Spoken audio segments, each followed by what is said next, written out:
Hi viewers, welcome to our channel. ప్రస్తుతం మనతో పాటు సీనియర్ జర్నలిస్ట్ దాము బాలా సార్ వారితో మాట్లాడాను. నమస్కారం సార్. నమస్తే సార్, పవన్ కళ్యాణ్ గారు రీసెంట్ గా ఇండియా టుడేకి ఇచ్చిన ఇంటర్వ్యూలో తన ఉప ముఖ్యమంత్రి కావాలని కోరుకుంటున్నట్టుగా చెప్పినట్టుగా వార్తలు వస్తున్నాయి సార్. అసలు ఉప ముఖ్యమంత్రి పైన తను ఎటువంటి కామెంట్స్ చేశారు, మరి దీనికి లోకేష్ అంత అంగీకారంగా లేడు అని కూడా వార్తలు వస్తున్నాయి సార్. మరి దీనిపైన మీ ఒపీనియన్ ఏంటి? నిన్న పవన్ కళ్యాణ్ తర్వాత ఆయన భార్య అన్న లెజ్నోవా వీళ్ళందరూ ప్రధానమంత్రిగా ప్రమాణ స్వీకారం చేసినప్పుడు మోడీ చేసినప్పుడు అటెండ్ అయ్యారు. ఆ సందర్భంగా ఇండియా టుడే రిపోర్టరు పవన్ కళ్యాణ్తో ఒక చిన్న ఇంటర్వ్యూ చేశాడు. కానీ అక్కడ ఇతను అడిగిన ప్రశ్నలు కానీ ఆయన ఆన్సర్లు కానీ సరిగా వినబడట్లేదు. ఆ తర్వాత ఇతను వ్యాఖ్యానం చేశాడు.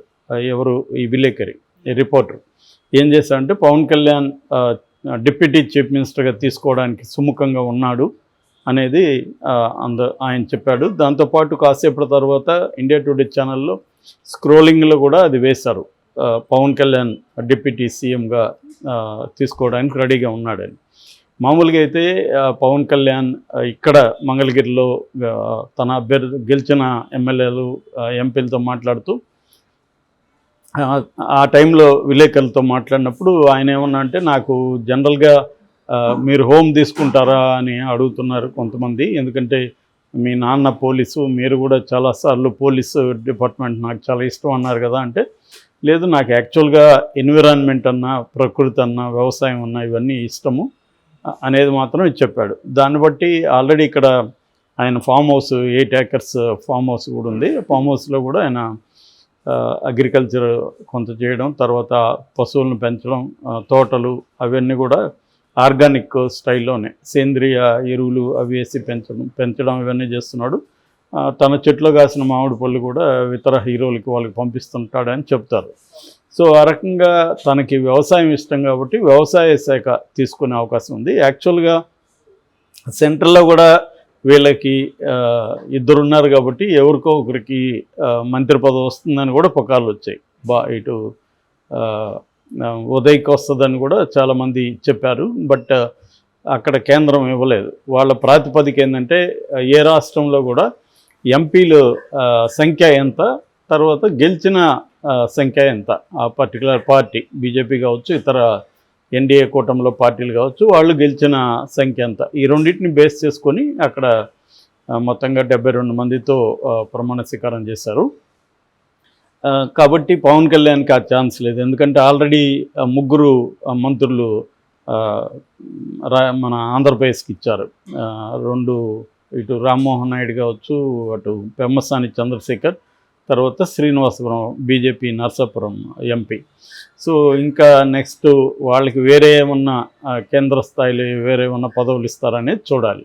ఏదేమైనా పవన్ కళ్యాణ్ ఈ ప్రభుత్వంలో ఉంటూనే ప్రతిపక్షంగా కూడా ఉంటానని కూడా మొన్న చెప్పాడు. అది టెక్నికల్గా సాధ్యమా అనేది కూడా నేను కనుక్కుంటా అన్నాడు. మనకు తెలిసి అయితే టెక్నికల్గా సాధ్యం కాదు. ఎందుకంటే ఒక ప్రభుత్వంలో ఉండి మళ్ళీ నేను ప్రతిపక్షంలో ఉంటానంటే అది సాధ్యం కాదు. ప్రతిపక్షంలాగా వ్యవహరించవచ్చు మిత్రపక్షమే, కానీ తాము ఇచ్చిన హామీలు నెరవేర్చకపోయినా, తాము కొన్ని ప్రజలకు అనుకూలంగా నిర్ణయాలు లేకపోయినా వ్యతిరేకించవచ్చు. కానీ పవన్ కళ్యాణ్ అట్లాంటిది ఇప్పటివరకైతే ఏం చేయలేదు. ఎందుకంటే రాష్ట్రంలో తెలుగుదేశం శ్రేణులు విపరీతంగా వైసీపీ మీద కావచ్చు, అనేక పథకాలని కొట్టేయడం కావచ్చు, సచివాలయాల ధ్వంసం కావచ్చు, వైఎస్ఆర్ విగ్రహాలు కావచ్చు, యూనివర్సిటీ ఇళ్ళకి వెళ్ళి అక్కడ వీసీని గెరవ చేసి ఈవీసీని బయటకు వెళ్ళిపోవడం, ఇలాగ రకరకాలుగా చేస్తున్నారు. దాన్ని ఇంతవరకు పవన్ కళ్యాణ్ ఎక్కడ ఖండించింది లేదు.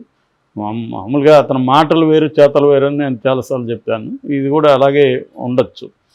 ప్రతిపక్షం అంటే మరి ఖండించాలి కదా ఇది. సో ఎందుకంటే వీళ్ళు ప్రభుత్వం వచ్చింది దేనికి, తాము ఇచ్చిన హామీలు నెరవేర్చాలి. అట్లాగే అవకతవకలు జరుగుంటే దాన్ని ప్రాపర్గా చట్ట ప్రకారం ఖచ్చితంగా తీసుకోవచ్చు, తప్పేం లేదు.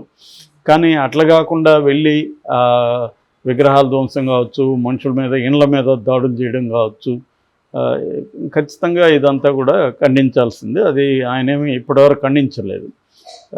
నిజానికి వాళ్ళ వర్మ మీదనే జన సైనికులే దాడి చేశారు. దాని మీద కూడా ఇంతవరకు ఆయన ఖండించలేదు. ఆగ్రహం వ్యక్తం చేశారని ఆంధ్రజ్యోతి రాశారు తప్ప ఆయన ఆగ్రహం వ్యక్తం చేసినట్టు మనకెక్కడా కనిపించలేదు. సో క్లియర్గా మామూలుగా అయితే ప్రతిదానికి ట్వీట్లు పెడతారు కదా వాళ్ళు, ఒక ట్వీట్ పడేయచ్చు కదా. జనసేన వాళ్ళు ఖండిస్తున్నాను నేను, అదేమీ లేదు. సో క్లియర్గా ఏంటంటే పవన్ కళ్యాణ్ ఇప్పుడు ఉప ముఖ్యమంత్రిగా మాత్రం ఉండాలనేది ఆయన కోరిక. యాక్చువల్గా ఆయన ఒకప్పుడు చూసుకున్నప్పుడు ముఖ్యమంత్రి నేను అవుతానని కూడా అన్నాడు. అది మా తర్వాత ఆయన మనసు మార్చుకున్నాడు. ఈ లోపల లోకేష్ కూడా ఒక ఇంటర్వ్యూలో ఆయన ముఖ్యమంత్రి అయ్యే ఛాన్స్ లేదు, చంద్రబాబు ముఖ్యమంత్రి అని కుండ బదలు కొట్టాడు. దాని తర్వాత దానివల్ల నాకు బాధ అయిందని కూడా ఆయన చెప్పుకున్నాడు.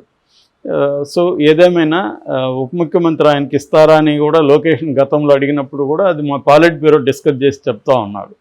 సో అంటే క్లియర్గా మేము గెలిస్తే, మా కూటమి గెలిస్తే ఉప ముఖ్యమంత్రి పవన్ కళ్యాణ్ ఉంటాడనేది ఆయన ఏం అనలేదు.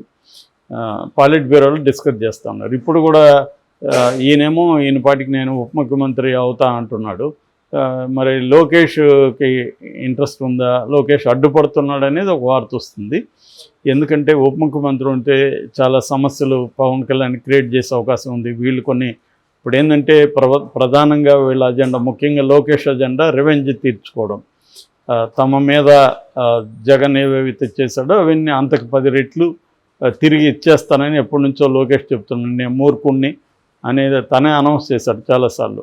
సో ఇప్పుడు దానికేమన్నా పవన్ కళ్యాణ్ అడ్డొస్తాడా, ఇట్లాంటి విషయాలు. అట్లాగే గతంలో లోకేష్ ఆయన 3 శాఖలు తీసుకున్నా కూడా సకల శాఖ మంత్రిలాగా బిహేవ్ చేశాడు. ఇప్పుడు కూడా అలా చేయాలని తనుకుంటుంది. ఎందుకంటే మిత్రపక్షాల మద్దతుతో గవర్నమెంట్ ఫామ్ చేయలేదు, వీళ్ళకే 135 ఉంది. కాబట్టి ఇవాళ ఎవరి దయాదాక్షిణ్యాలు లోకేష్కో చంద్రబాబుకు అవసరం లేదు.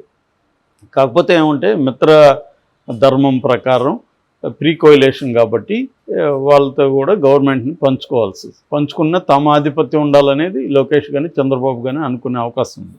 పైగా సెంట్రల్లో కూడా వాళ్ళకి బలం ఇప్పుడు పెరిగింది కాబట్టి. సో ఈ రకంగా తీసుకున్నప్పుడు పవన్ కళ్యాణ్కి లోకేష్కి మధ్య ఇప్పటివరకైతే ఏం కనిపించలేదు బయటకైతే. కానీ ఉప ముఖ్యమంత్రి ఇస్తే ఇబ్బంది అవుతుంది భవిష్యత్తులో. ఎందుకంటే మామూలుగా ఉప ముఖ్యమంత్రులు డమ్మీలుగా ఉంటారు ఎక్కడైనా. మనం జగన్ ప్రభుత్వంలో చూసాం, దాదాపు 5 మంది ఉప ముఖ్యమంత్రులు ఎవడు అంతకుముందు చంద్రబాబు పీరియడ్లో కూడా అంతే. అట్లాగే ఇక్కడ ఉప ముఖ్యమంత్రి ఎవరో కూడా ఎవరికి తెలియదు, తెలంగాణలో కూడా గతంలో. ఇప్పుడున్న బట్టి కూడా ఆల్మోస్ట్ డమ్మీ తప్ప ఆయనకేమీ పెద్ద సే లేదు. సో ఇలాగ ఉప ముఖ్యమంత్రులు ఊరికే మామూలుగా 6,000 అంటుంటారు కదా, అలాగే 6,000 లాగా ఉండాలి తప్ప వాళ్ళు ఏమీ నిర్ణయాలు తీసుకునేది ఏమి ఉండదు. కానీ పవన్ కళ్యాణ్ అలా ఉండకపోవచ్చు. పవన్ కళ్యాణ్ ఎందుకంటే ఆయన కరిష్మా ఉంది, ఆయనంటూ కొన్ని హామీలు ఇచ్చాడు.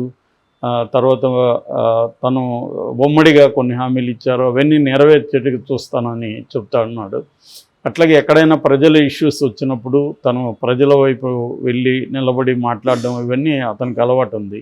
మరి అటువంటి ఇష్యూల్లో ఏమన్నా ఇబ్బంది అవుతుంది. అట్లాగే లోకేష్ సకల శాఖ మంత్రిగా బిహేవ్ చేయాలంటే కూడా ఇబ్బంది అవుతుంది. ఎందుకంటే పవన్ కళ్యాణ్ అండ్ జనసేన కొంతమంది మంత్రులను ఇవ్వాల్సి వస్తుంది. వాళ్ళ మీద లోకేష్ పెత్తనం చేస్తే వాళ్ళు ఊరుకుంటారా అనేది ఒక ఇష్యూ అవుతుంది. మామూలుగా బీజేపీలో అయితే బీజేపీలో తన మనుషులే ప్రధానంగా ఉన్నారు కాబట్టి వాళ్ళకే మంత్రుల పదవులు ఇచ్చినా చంద్రబాబు పెద్ద ఇబ్బంది ఉండదు, వాళ్ళు తన కంట్రోల్లో ఉంటుంది. సుజనా చౌదరి కావచ్చు,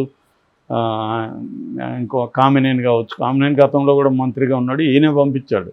తెలుగుదేశంలోకి చేర్పించింది చంద్రబాబు. ఇంకెట్లా సుజనా చౌదరి చంద్రబాబు మనిషి. అలాగే బీజేపీలో తన మనుషులు ఉండరు కాబట్టి వాళ్ళకి మంత్రి పదవులు ఇస్తే తన కంట్రోల్లో ఉంటారు. కానీ మన పవన్ కళ్యాణ్ కావచ్చు, జనసేన తరపున కావచ్చు ఉంటారా? ఎందుకంటే ఆల్రెడీ తెలుగుదేశం జనసేనల్లో గొడవలు మొదలైనాయి. ఎప్పుడైనా కూడా పవర్ రాకముందు అంత బాగానే ఉండొచ్చు, కానీ పవర్ వచ్చినాక మా వల్ల కూడా మీరు గెలిచారనేది జనసేనకు ఉంటుంది. మీ వల్ల మాకేంది, మాకు ఆల్రెడీ 135 వచ్చాయి, మా వల్లనే మీకు పవన్ కళ్యాణ్కి ఇన్ని సీట్లు వచ్చాయి, లేకపోతే అసలు పవన్ కళ్యాణ్ తను కూడా ఓడిపోయింది, ఓటు పవన్ కళ్యాణ్ గెలిపించిందే మా వర్మ అని వాళ్ళకే ఉంటుంది, తెలుగుదేశం వాళ్ళకి. సో ఇలా ఉన్నప్పుడు ఖచ్చితంగా ఇబ్బందులు వచ్చే అవకాశం అయితే ఉంది. మరి దీన్ని పవన్ కళ్యాణ్ లోకేష్ ఎలా చూస్తారు, దీన్ని చంద్రబాబు ఎలా లోకేష్ని కంట్రోల్ చేస్తాడా?